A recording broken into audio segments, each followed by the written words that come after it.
এক বর্বর ফেরাউনের যুগ ছাড়া অন্য কোনো সময়ে এই ধরনের বর্বরতার নজির খুঁজে পাওয়া যায় না। একজন স্বৈরাচারী ধীরে ধীরে ফ্যাসিবাদী একটা দৈত্য এবং দানবে পরিণত হয়েছিল। আমাদের বন্ধু নামধারী পার্শ্ববর্তী দেশ ভারতের কসাই, গুজরাটের কসাই হিসেবে পরিচিত নরেন্দ্র মোদীর আশ্রয় এবং প্রশ্রয়ে সে তার হিন্দুত্ববাদকে প্রতিষ্ঠিত করবার জন্য ইসলাম এবং মুসলমানদেরকে নিষ্পেষণ এবং নিশ্চিহ্ন করার অশুভ উদ্দেশ্যে তার দোসর হিসাবে হাসিনাকে বাংলাদেশে সে প্রতিষ্ঠিত করেছে। আমি সর্বপ্রথম আজকে ওই সকল শহীদানদেরকে স্মরণ করি এবং তাদের রুহের মাগফিরাত কামনা করি, তাদের শাহাদাত কবুল হওয়ার জন্য দোয়া করি। যাদের আত্মত্যাগ এবং যাদের বুকের তাজা রক্তের বিনিময়ে এ জাতিকে আল্লাহ রাব্বুল আলামিন ফ্যাসিবাদ এবং জালিম শাহীর করাল গ্রাস থেকে মুক্তি দান করেছেন। এই সকল শহীদান যারা বুকের রক্ত দিয়েছেন, অকাতরে নিজেদের প্রাণ বিসর্জন দিয়েছেন, 2024 সালের জুলাই থেকে আগস্টের 5 তারিখ পর্যন্ত এই সংগ্রামেই প্রায় সহস্রাধিক আমাদের ছাত্র জনতা, এমনকি নারী শিশু পর্যন্ত নিহত হয়েছে। রাজপথে যেভাবে তারা পুলিশের বুলেটের আঘাতে জীবন দিয়েছে, ঠিক তেমনিভাবে ছাত্রলীগ যুবলীগের সন্ত্রাসীদের ছোড়া গুলিতে এবং তাদের আক্রমণেও বহু নিষ্পাপ প্রাণ ঝরেছে। এমনকি ঘরের মধ্যে বেডরুমে বাবার কোলে আশ্রিতা ছোট্ট শিশুও রেহাই পায়নি এই জালিমের জুলুম থেকে। জনগণের টাকা দিয়ে কেনা হেলিকপ্টারে চড়ে আইন শৃঙ্খলা রক্ষাকারী বাহিনীর পোশাক পরিধান করে খুনির ভূমিকায় অবতীর্ণ হয়েছে আওয়ামী পেটোয়া বাহিনী। হেলিকপ্টার থেকে গুলি করে বাসার ছাদে ঘরের মধ্যে অবস্থানরত নিরীহ নারী পুরুষকে তারা হত্যা করেছে। এক কথায় বলতে গেলে একটি সাধারণ দেশের, শান্তিপূর্ণ দেশের সিভিলিয়ানদেরকে, নিরস্ত্র সাধারণ নাগরিকদেরকে এভাবে পাখির মতো গুলি করে হত্যা করার দৃষ্টান্ত এক বর্বর ফেরাউনের যুগ ছাড়া অন্য কোনো সময়ে এই ধরনের বর্বরতার নজির খুঁজে পাওয়া যায় না। সেই পৃথিবীর ইতিহাসের জঘন্যতম নরঘাতক ফেরাউনের হাত থেকে মুসা আলাইহিস সালাম এবং তার জনগণ মুক্তি পাওয়ার পর যেভাবে পৃথিবীর ইতিহাসে একটি শুকরানা দিবস হিসেবে 10ই মুহররমকে পালন করা হয়, ঠিক তেমনিভাবে অনাগত ভবিষ্যতে বাংলাদেশের নব্য ফেরাউন জালিম শাহী হাসিনার হাত থেকে মুক্তির দিবসকে এদেশের জনগণ 5ই আগস্টকে মহামুক্তির দিবস হিসেবে পালন করবে।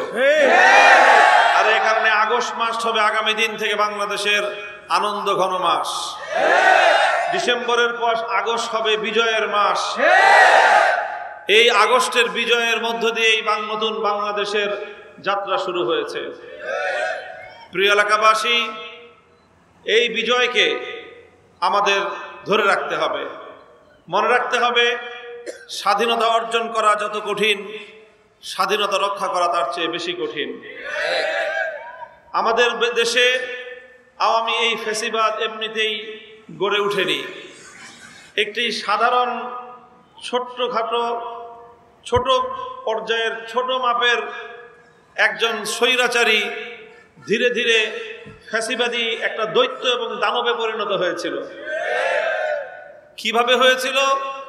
আমাদের বন্ধু নামধারী পার্শ্ববর্তী দেশ ভারতের কসাই, গুজরাটের কসাই হিসেবে পরিচিত নরেন্দ্র মোদীর আশ্রয় এবং প্রশ্রয়ে সে তার হিন্দুত্ববাদকে প্রতিষ্ঠিত করবার জন্য ইসলাম এবং মুসলমানদেরকে নিষ্পেষণ এবং নিশ্চিহ্ন করার অশুভ উদ্দেশ্যে তার দোসর হিসাবে হাসিনাকে বাংলাদেশে সে প্রতিষ্ঠিত করেছে। বাংলাদেশের গণমতকে সে উপেক্ষা করেছে। এদেশের জনগণের ইচ্ছা এবং অভিপ্রায়কে বৃদ্ধাঙ্গুলি প্রদর্শন করে বিশ্বের সকল আন্তর্জাতিক শক্তিগুলোকে সে উপেক্ষা করে একতরফাভাবে একের পর এক বাংলাদেশের মানুষের ম্যান্ডেট এবং ভোটাধিকারকে ছিনতাই করে তার একচ্ছত্র ক্ষমতার মাধ্যমে বাংলাদেশে তার সেবাদাস হাসিনাকে সে প্রতিষ্ঠিত করে রেখেছে। এরপর যখন বাংলাদেশ থেকে হাসিনা 1 ইঞ্চি মাটি বাংলাদেশের হাসিনাকে আর ধারণ করার জন্য প্রস্তুত ছিল না, বাংলাদেশের 1 ইঞ্চি রাস্তা পালিয়ে যাওয়ার জন্য হাসিনাকে জায়গা দিতে, স্পেস দিতে, রাস্তা দিতে, পথ করে দিতে প্রস্তুত ছিল না, তখন হেলিকপ্টারে আকাশে উড়ে নরেন্দ্র মোদীর কোলে গিয়ে সে আশ্রয় নিয়েছে। দুটি কথা পরিষ্কার আমাদের। প্রথম কথা হলো এই, যতদিন তাকে আশ্রয় দেওয়ার সুযোগ আছে আশ্রয় দেন, কিন্তু খবরদার দিল্লিতে বসে বাংলাদেশের স্বাধীনতার বিরুদ্ধে, এদেশের জনগণের বিরুদ্ধে যদি কোনো ষড়যন্ত্র করা হয় তাহলে এদেশের মানুষ 18 কোটি মানুষ ঐক্যবদ্ধভাবে সেটা রুখে দাঁড়াবে। দ্বিতীয় কথা, 2009 সালের পিলখানার হত্যাকাণ্ড, 2013 সালের শাপলা চত্বরের হত্যাকাণ্ড, 2014 সালের বিরোধী পথ এবং মতের লোকদের হত্যাকাণ্ড, 2021 সালের নরেন্দ্র মোদীর আগমন বিরোধী আন্দোলনে হেফাজতের নেতৃবৃন্দ এবং নেতাকর্মীদের হত্যাকাণ্ড, সর্বশেষ 2024 সালে অকাতরে ছাত্র জনতার এই হত্যাকাণ্ড, এই প্রতিটি হত্যাকাণ্ডের জন্য শেখ হাসিনার বিচার করতে হবে। অন্তর্বর্তীকালীন সরকারের কাছে আমাদের জোর দাবি থাকবে যে তাকে যে কোনো মূল্যে ভারত থেকে ধরে এনে বিচারের কাঠগড়ায় দাঁড় করাতে হবে। এক্ষেত্রে যদি ন্যায় বিচারের পথে ভারত যদি অন্তরায় হয়ে দাঁড়ায়, ভারতের ক্ষমতাসীন হিন্দুত্ববাদী সরকার যদি এক্ষেত্রে ন্যায় বিচারের পথে অন্তরায় হয়ে দাঁড়ায়, তাহলে তার সঙ্গে রাষ্ট্রীয়ভাবে বিহিত করতে হবে। আর এই জন্য আমাদের দেশবাসীকে আমাদের এই প্রতিষ্ঠিত ঐক্যকে ধরে রাখতে হবে। স্কুল, কলেজ, ইউনিভার্সিটি, মাদ্রাসার ছাত্ররা যেভাবে অভূতপূর্ব সীসাঢালা প্রাচীরের মতো একটি ঐক্যের বন্ধন তৈরি করেছে, এ বন্ধনকে অটুট রেখে সর্বশ্রেণীর জনতা দলমত নির্বিশেষে দেশ, জনগণ এবং ইসলামের জন্য আমাদের ঐক্যবদ্ধ থাকতে হবে। আর এই বিজয়কে চূড়ান্তভাবে জুলুম, অন্যায়, অবিচার মুক্ত, বৈষম্যহীন এক সমাজ যদি চূড়ান্তভাবে গড়তে হয়, মনে রাখতে হবে ইসলাম ছাড়া বিকল্প কোনো পথ নাই। কাজে আমরা জনগণকে আহ্বান জানাই, আসুন আমরা আমাদের অর্জিত এই সাময়িক বিজয়কে চূড়ান্ত এবং স্থায়ী রূপ দেওয়ার জন্য খেলাফত রাষ্ট্র ব্যবস্থা প্রতিষ্ঠার আন্দোলনকে শানিত করি। বাংলাদেশ খেলাফত মজলিস আপনাদেরকে আহ্বান জানাচ্ছে, খেলাফত যুব মজলিসের পতাকা তলে যুবকরা তোমরা সম্মিলিত হও, তোমরা ছাত্র মজলিসের সঙ্গে ছাত্র জনতা ঐক্যবদ্ধ হও। বাংলাদেশ খেলাফত মজলিস জনগণকে, যুব সমাজকে, ছাত্র সমাজকে নিয়ে আল্লাহর জমিনে আল্লাহর খেলাফত কায়েমের মাধ্যমে মানুষের পূর্ণাঙ্গ অধিকার প্রতিষ্ঠার এই আন্দোলন ইনশাআল্লাহ অব্যাহত রাখবে। আগামী দিনের সকল সংগ্রামে, ন্যায় প্রতিষ্ঠার আন্দোলনে, খেলাফত কায়েমের অব্যাহত এই অভিযাত্রায় আমি আপনাদেরকে হাতে হাত রেখে আমরা একসঙ্গে এগিয়ে যেতে চাই, আপনাদেরকে পাশে চাই। আপনারা থাকবেন তো ইনশাআল্লাহ? নাসরুম মিনাল্লাহি ওয়া ফাতহুন করিব। আসসালামু আলাইকুম ওয়া রাহমাতুল্লাহ। সুবহানাল্লাহি ওয়া বিহামদিহি সুবহানাল্লাহিল আযীম।